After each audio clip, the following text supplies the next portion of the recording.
Welcome to Minisode Monday, HC Nation. It's good to have you here. So I'm going to continue on with what's happening this week.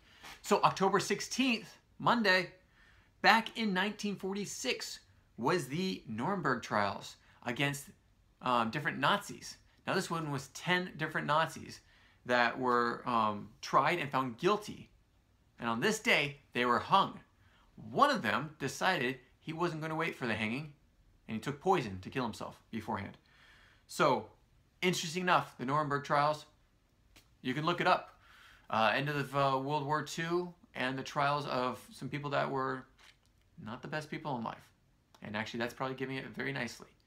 So, let's not repeat that, and let's do better. So, October 17th, also very interesting.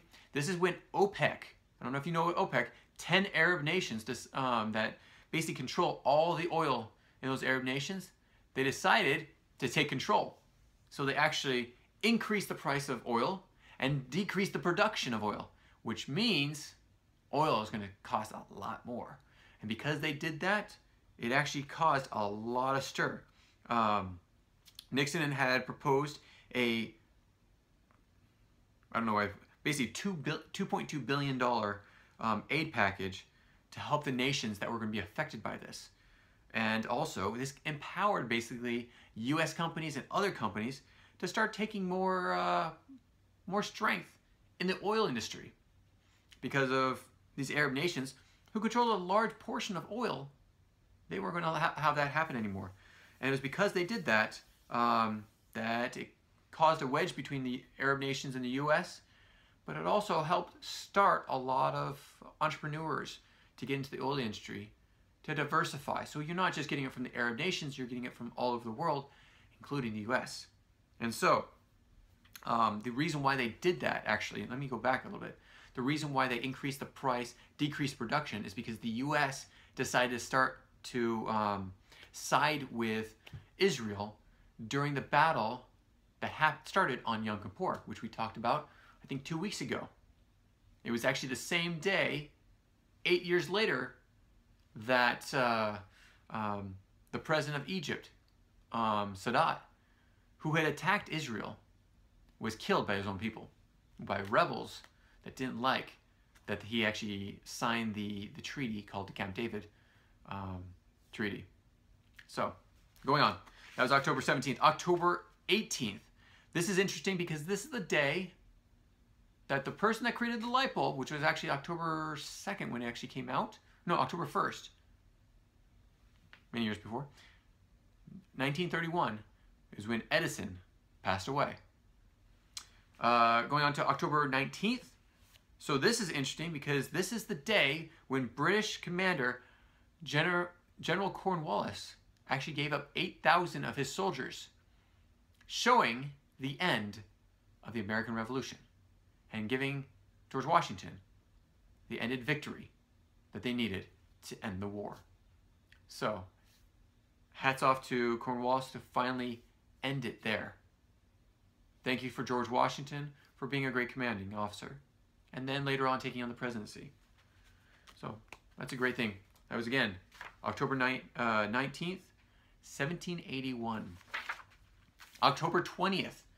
Now this is really big as well because this is where the American Army, including a lot of the other allies, were part of it, but the American Army came in and basically took back the first city that was a stronghold of the German people, the German Army during World War II. This was General Hodge, was the commanding officer for the U.S. Army, and he announced the German city of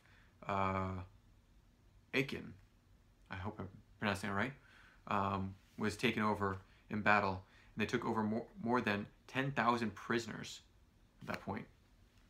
Pretty amazing. Okay, October 21st. Now there were probably some things that were really big that I couldn't find, but this one was important because this is when the Opera House in Australia was opened. And I don't know if you've seen the Opera House, but Sydney, Australia, there's an iconic opera house or building that is basically like 3 tiers. They're almost like eggshells, and there's 2 sets of them. this building was open. Here's the thing. This is why I chose it as today's, the October 21st significant day. 1973, it was supposed to cost $7 million to create this opera house. Do you know how much it actually came out to be? Over $100 million for an opera house. That's interesting. That came from the government, that came from the British government to create this. And actually, not just me, but how many more good things could that money have done? And the same goes for the US government and every government. How much more can that money that we spend on frivolous things like an opera house, maybe it's not frivolous to some, but to others it is. How much money can that be used to help other people? Or, truthfully, not taxing the people so much. Just saying. I'm not British. I have deep respect for the British. I know that they're very much overtaxed. And it's a very burdensome thing. So, whether it's the Great Britain or it's the US, how much do we have to tax our people to make an opera house? Just saying. Okay, this is an interesting day, October 22nd. There's 3 things I want to bring up. There's 3 because of certain things. So a double agent, one of the largest ones in history, who used to be MI6, was spying for 12 years for the Russians. So he gave a lot of information out. He was given 42 years in prison, which would have been basically his death. But he escaped from one of the biggest, one of the strongest maximum security prisons in London and disappeared. How did he do it? Nobody knows. Some people say it's the Russians. Some people say it was other people. I'm not going to point fingers, but that's pretty much amazing. But that was 1966. Now let's go back a little bit to the things I want to really focus on. So October 22nd, 1835 is the day that Sam Houston was sworn in as the U.S. As president, sorry, not the U.S., as the president of the Texas Republic. Interesting. And then with Sam Houston's help and others, it then later on became a state. But when last week we talked about how it was in October when the whole battle of independence started. And it was October 22nd that Sam Houston was made the president of the Republic. Okay, so one more. 1962. I don't know if you know of Nelson Mandela, great man in South Africa, who was called for treason because he spoke out against the government.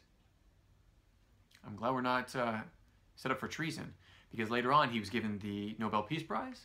He was made president, pretty sure, and so much more, because they found out that, well, maybe it is a good thing to be able to speak out against the government you do not agree with. So, I'm just saying, a great man that was able to stand up for what was right, and that's what he did. And so that day, in 1962, October 22nd, he was set up for trial. And in that trial, he pleaded not guilty to treason, but he was still sent to jail. So, thank you so much for joining me on this Minisode Monday. Hope to see you next week. If